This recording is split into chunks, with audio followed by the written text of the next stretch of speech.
All right. So now that I've discussed for you the 3, 4, let's take a look at 5.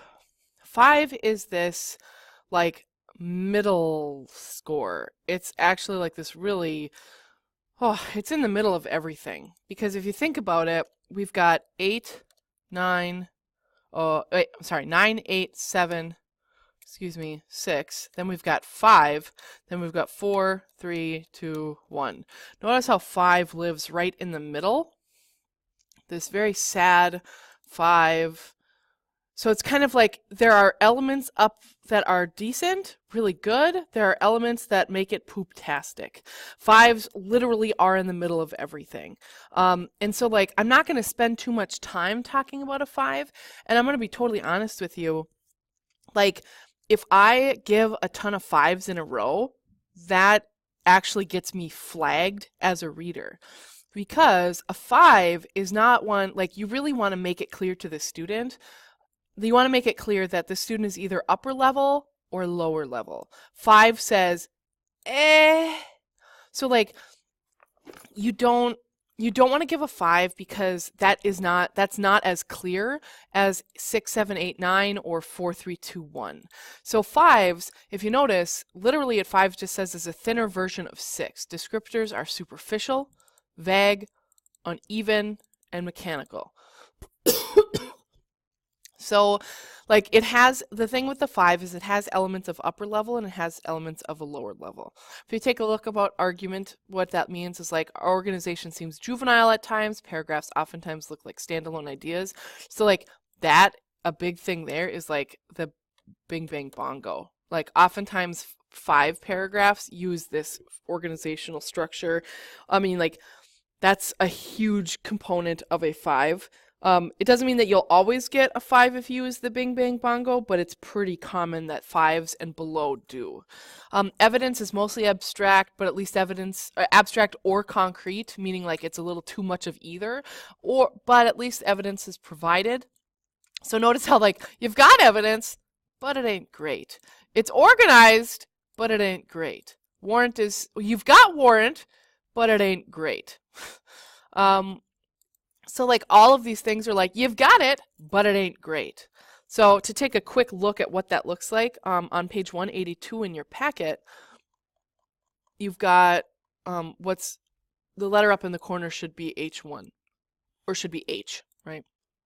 So let's take a look. I'm going to read this quickly so you understand what a 5 looks like. One has been disobedient. It at least once in their lives. Okay, so all right, you started it. It's kind of cliche.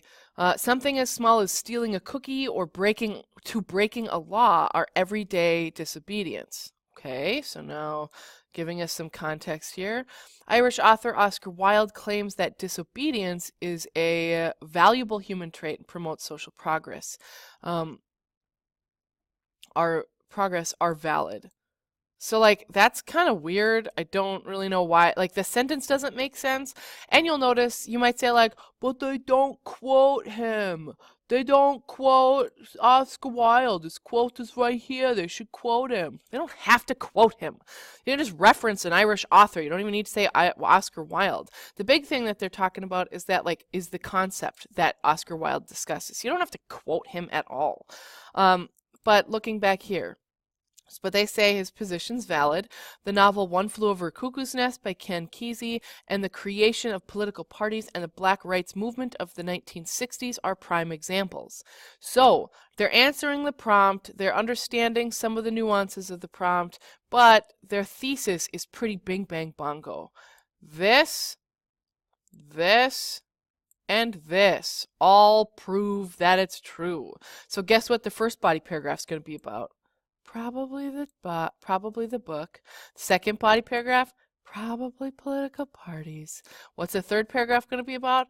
Probably the Black rights movement.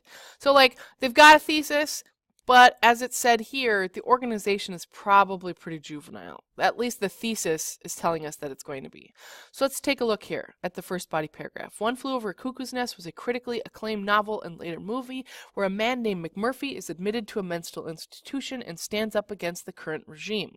Okay, so that's not really a topic sentence. It's more of a summary of the text, but all right, whatever. At least I know what you're going to be talking about. You've got a topic sentence, but it's not great. Notice how that's similar to like, you've got it, but it's not great. Going back here. When McMurphy arrives, he immediately had one goal in mind: to make change. Setting out to complete this goal, he begins breaking rules. At first, it was gambling, a minor offense. Soon enough, the other acute patients were behind him. They stole a bus to steal a boat in order to go fishing. They snuck girls in at night and partied. It soon escalated to fighting the, quote, black boys and Nurse Ratched. The story ends with all acutes except McMurphy and a few others leaving the institution in some way. Nurse Ratched had a fascist regime and oppressed the patients. Human instinct is to fight against oppression in order to be free. McMurphy's disobedience ended the tirade and promoted progress for others. So, are there elements in here that are good? Heck yeah. So, saying oh, that's not what I wanted. I wanted this one. So like, oh, when he showed up, he had one goal, and it was to make change. God, yeah, I can see that related to social progress. Good. Then they give me like the longest description ever of what he did, and you're like, whoa, okay, I don't need it to be so specific. And then he or she goes back. Human instinct is to fight against oppression in order to be free, and his disobedience fights for that progress. I mean, yeah, but you spent way too much time getting way too concrete and specific with the evidence. You didn't need to do that. Instead, what they should have done is they should have spent more time discussing how this led to social progress. Getting people released, is that social progress? Partying, is that social progress? Going fishing, is that social progress? I have no idea. The student doesn't tell me. So they've got stuff, but it's not great. Let's continue. When George Washington ended his second term as the first president of the United States, right away I see something. There's a complete and utter lack of transition here. That makes me sad. I need a transition. Ooh, I don't know what's happening. That's crazy. That's craziness. There's no transition. This is all of a sudden talking about George Washington, and I don't know why it's switching. So that's another one of those, juvenile at times paragraph oftentimes look like standalone ideas. That's exactly what this is. So we're switching randomly to George Washington.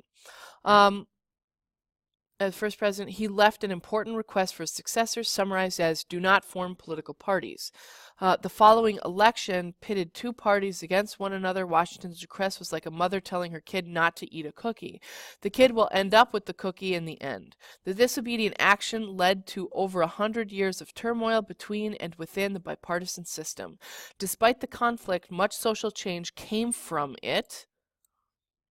Doesn't sound like it. This student is describing, look how bad this was. And then there's social change. Wars have been fought and won. Movements have been shaped our country. Agreements have been set in stone, and there's going to be a great wall built to keep us safe. What? What is any of the how does any of this have to do with disagreeing with George Washington? So this is an example of the ideas, the warrant is not really clear. The evidence is pretty problematic. So notice how it has elements of upper level, you've got some ideas, but then down here, whoa, maturity of thought is really, really a problem here. They're not doing a good job of really explaining why this is important. So instead they just list off all of this stuff, and then I have no idea what's happening over here. They just tell me social change has happened because people fought wars and now we're going to get a wall? What? How's that social change? So they're saying social change, but they're not actually developing it. So let's continue. The Black Rights Movement had civil disobedience and physical disobedience involved. Again, now we've got a complete lack of transition. This is a complete different topic. It's very confusing already. Standalone idea. The Black Rights Movement. After Lincoln abolished slavery, African Americans suffered through almost a century of segregation and suppression. Many became disobedient, the most valuable trait of this time. It's Martin Luther King Jr., Malcolm X, Rosa Parks. The list goes on, and they all acted differently. Parks refused to leave her seat, X incited violence in the population, and MLK brought every race together with his extraordinary charisma. So, like, first, I don't know how that is civil disobedience, or I don't know how that's disobedience if he's charismatic, but all right. The end result was abolishing of segregation and expanded rights for most minorities. So the student tells me, like, look at these people committed or were part of civil disobedience to fight against segregation and suppression. And then they give me this general vague list of what they did. And then they say, like, that stopped it. Okay, you've got it, but it's not really explained all that well. The warrant here could be expanded here, like, how did those things, how did this, how are they civil disobedience, and how did that actually create, how did that change segregation? And then at the end, there are just a few examples of disobedience. Wait, these are just a few examples of disobedience bring social change, and there will always be more to come. So the student, like, ends it, I guess. So notice how the student has a position. They try to support that position, but this is a great example of, like, how they have evidence, but it's mostly abstract or concrete. Like, it's meaning it's mostly abstract or mostly concrete. I don't really know, like, you don't really provide good evidence. You provide it, but perhaps it's just a little too, like, I'm not sure what you're talking about, or you're talking about it too specifically. This is an example of too specific, this Nurse Ratched stuff, right? So that's an example of too specific.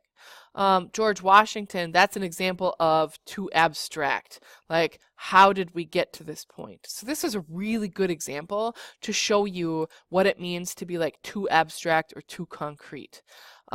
So this is definitely a 5 because it's got elements, like, it's got a position. The organization's pretty poopy, but at least it's organized as opposed to these ones down here. Or as opposed to, like, this 4, which struggled with organization. At least it's got evidence, but the evidence isn't great. So this is definitely a solid 5.